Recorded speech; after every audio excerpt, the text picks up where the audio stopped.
Halo guys, kembali lagi di channel Popon guys.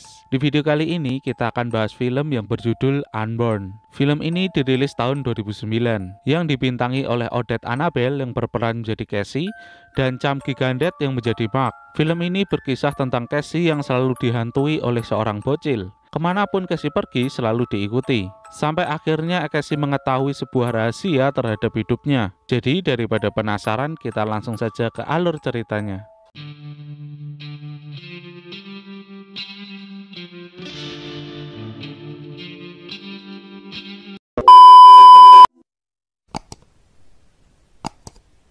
Film ini diawali dengan Cassie yang lagi bermimpi saat dirinya sedang berlari pagi, menemukan sebuah sarung tangan. Lalu tiba-tiba dia bertemu dengan seorang bocil yang langsung berubah menjadi anjing.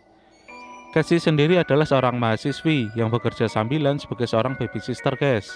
Saat lagi nyantai, Cassie pun lalu menceritakan mimpinya ke temannya yang bernama Romy. Si Romy ini suka banget sama hal-hal yang berbau mistis. Bahkan dia aja sampai punya bukunya.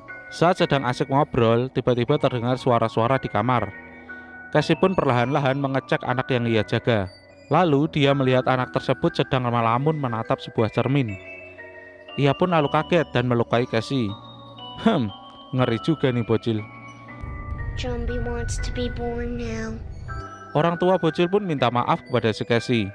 Dan Cassie memaafkan perilaku bocil itu dan langsung pulang ke rumahnya. Biar filmnya makin menegangkan, saat di jalan Cassie menemukan sarung tangan si bocil yang ia temui di mimpinya. Nah loh. Cassie pun sampai di rumah dan cuci muka, lalu Cassie pun tidur. Di sini Cassie mulai parno dengan cermin yang ada di kamar mandinya. Seperti ada sesuatu di balik cermin itu. Keesokan harinya Cassie lagi kumpul nih sama teman-temannya di kampus. Di sini ada Romy dan cowoknya yang bernama Mark. Ia pun lalu curhat ke Romy kalau semalam dia diserang oleh bocil yang ia jaga. Romy pun lalu memperparah suasana dengan bilang kalau hal itu sangat berbahaya dan mempunyai pertanda yang buruk. Saat belajar pun si Cassie mulai merasakan halusinasi hebat dan muncullah beberapa tulisan yang sangat mengerikan. Baca sendiri ya guys. Keanehan ini pun semakin lengkap saat Cassie memiliki gejala di matanya yang dimana hal ini hanya terjadi pada ibu yang lagi mengandung. Pada malam harinya Cassie pun melupakan sejenak semua keanehan yang dialami untuk fokus bercocok tanam bersama Mark. Setelah lega dan senang habis dicangkul, Cassie pun bercerita tentang hubungan dengan ibunya yang tidak begitu akrab. Ditambah lagi ibunya mati gara-gara gantung diri saat ia masih kecil. Jadi dia hanya mempunyai kenangan menyedihkan tentang ibunya. Dia pun pergi ke kamar mandi untuk membersihkan cairan masa depan Mark yang belepotan di mukanya. Namun tiba-tiba si bocil ini nongol dari balik cermin. Akhirnya Cassie menurunkan cermin ini. Keesokan harinya, bener saja kata si Romy, bocil yang Cassie jaga itu pun meninggal. Orang tua si anak itu pun sudah pasti sangat bersedih. Cassie pun mengunjungi klinik Tongfang untuk mengecek keanehan di matanya. Dokter dari klinik itu pun mencurigai si Cassie ini anak kembar. Akhirnya daripada bingung, dia pun langsung bertanya ke ayahnya. Dan benar saja, Cassie ini punya saudara kembar. Namun kembarannya meninggal karena tali pusar yang mengikat si kembarannya. Yang mengerikan, si saudara kembar Cassie ini bernama Jumbie. Ini berarti, lalu ia pun membuka kembali barang-barang peninggalan ibunya Cassie. Di sini Cassie menemukan 3 barang, yaitu sebuah potongan koran, rekaman video, dan sebuah foto. Cassie pun semakin tegang karena menemukan foto ibunya yang sedang hamil, lagi bersama dengan seorang bocil. Hari berikutnya Cassie pergi menemui seorang nenek yang bernama Sophie Cosma. Seperti biasa ia pun ditemani oleh sahabatnya.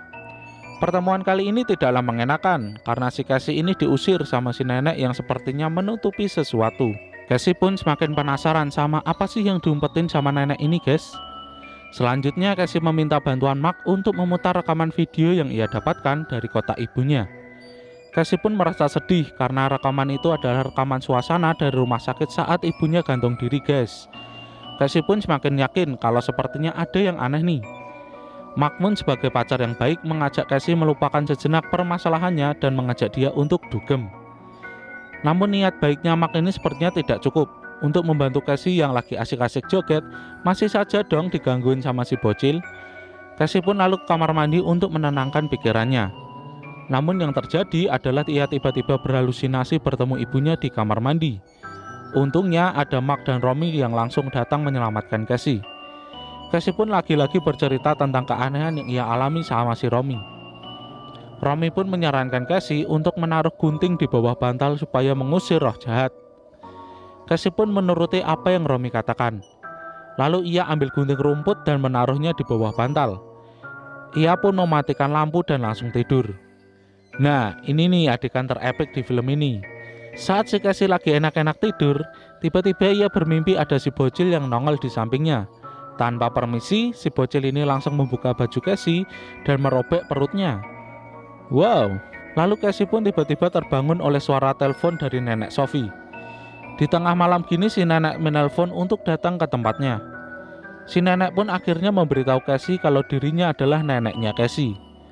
Dan dia memang menyimpan rahasia besar dan malam ini akan ia ceritakan semuanya kepada Casey. Semua dimulai saat nenek Sophie masih menjadi bocil. Nenek Sophie ternyata memiliki saudara kembar yang bernama Barto. Namun hidup mereka sangatlah tragis karena mereka dijadikan kelinci percobaan oleh tentara Nazi. Tentara Nazi ini ingin melakukan eksplorasi pada tubuh bocil-bocil yang malang. Nazi pun menyuntikkan sebuah cairan ke mata para bocil tersebut, guys. Kebanyakan dari mereka berakhir mati dan sisanya juga meninggal. Namun keanehan itu pun terjadi pada saudaranya. Si Barto setelah disuntik hidup lagi. Namun ternyata itu bukanlah Barto, melainkan sosok lain yang hidup melalui badannya Barto. Menurut nenek Sophie, sosok itu bernama Dibuk. Dibuk adalah roh yang tidak diterima masuk surga. Jadi ia kembali ke bumi mencoba merasuki para manusia dan anak kembar adalah pilihan terbaik. Karena anak kembar bagaikan sebuah cermin. Casey pun lalu disuruh mencari sebuah buku dan meminta tolong pada seorang ahli agama untuk menerjemahkan dan memahami buku tersebut. Jadi tanpa berlama-lama ia pun langsung berlari ke perpustakaan untuk mencari buku itu. Dan bertemu dengan seorang ahli agama yang bernama Joseph. Buku ini berbahasa Yahudi kuno. Jadi buku ini membahas hal-hal mistis dari Yahudi. Awalnya Joseph tidak mau membantu Casey karena menganggap Dibuk adalah tahayul. Namun Casey pun memohon-mohon pada Joseph karena hal ini sangat penting bagi dirinya. Ya akhirnya Joseph pun mengalah dan akan menghubungi Casey beberapa hari ke depan. Selanjutnya Casey pun membakar semua kaca yang ada di rumahnya sesuai arahan dari nenek Sophie. Karena nenek Sophie menganggap kaca adalah jalan masuk dari Dibuk itu. Casey pun menggantungkan bunyi-bunyian di jendela sebagai tanda apabila si Dibuk ini mau datang. Di perjalanan tiba-tiba si Romy disamperin sama bocil yang di awal film. Si bocil ini memperingatkan Romy supaya jangan ngebantuin Casey atau dirinya yang akan mati. Romy pun main ke rumah Casey dan memberikan semangat kepada Casey untuk melalui ini semua. Ayo Casey, kamu pasti bisa. Teror itu pun mulai menghampiri orang-orang terdekatnya Casey. Nenek Sophie dikejar-kejar sama temannya yang dikerasukan sehingga jadi begini. Begitu juga dengan Joseph yang lagi menerjemahkan bukunya Casey, juga dihantui sama anjing yang kepalanya terbalik. Namun si Joseph ini mengucapkan sesuatu yang dapat mengusir si anjing ini, guys. Buat kalian yang heran kenapa bentuknya pada begitu, sepertinya memang orang-orang yang dirasukin oleh Dibuk mereka jadi begini ya, kepalanya terbalik. Di sini kita bisa lihat dari bukunya Casey. Oh iya, si nenek Sophie meninggal karena digangguin sama si Dibuk ini. Namun ia sempat memberikan sebuah surat untuk Casey. Yang isinya kurang lebih itu ia memberikan semangat Casey untuk mengakhiri ini semua dan mengalahkan si Dibuk ini. Ya, selanjutnya adalah giliran si Romy yang digangguin sama si Dibuk ini, guys. Dibuk ini berhasil melukai si Romy. Namun dengan cepat si Casey datang bersama Mark untuk menyelamatkan Romy. Singkat cerita, Joseph mengenalkan Casey dengan seorang pendeta yang bernama Arthur. Arthur ini biasa melakukan pengusiran roh jahat. Arthur pun bertanya ke Casey di mana tempat yang paling mempunyai kenangan buruk untuk dirinya. Dan sudah tentu tempat itu adalah rumah sakit tempat ibunya gantung diri. Casey, Mark, Joseph, dan teman-temannya melakukan ritual ini di rumah sakit itu. Casey pun disuruh terbaring di tempat tidur. Nah, tangannya diikat, kakinya diikat, lalu mulutnya disumpel kayak di film itu tuh. Dia pun dikelilingi sama orang-orang yang membacakan mantra-mantra dalam bahasa Yahudi. Nggak perlu waktu lama, mereka pun lalu digangguin dengan angin-angin dan lalu satu persatu dihabisin sama si Dibuk ini. Sampailah dia merasuki badannya Mark dan menyerang si Casey. Namun datanglah Joseph yang membantu dan membacakan mantra-mantra hingga Mark ini terpental dan meninggal.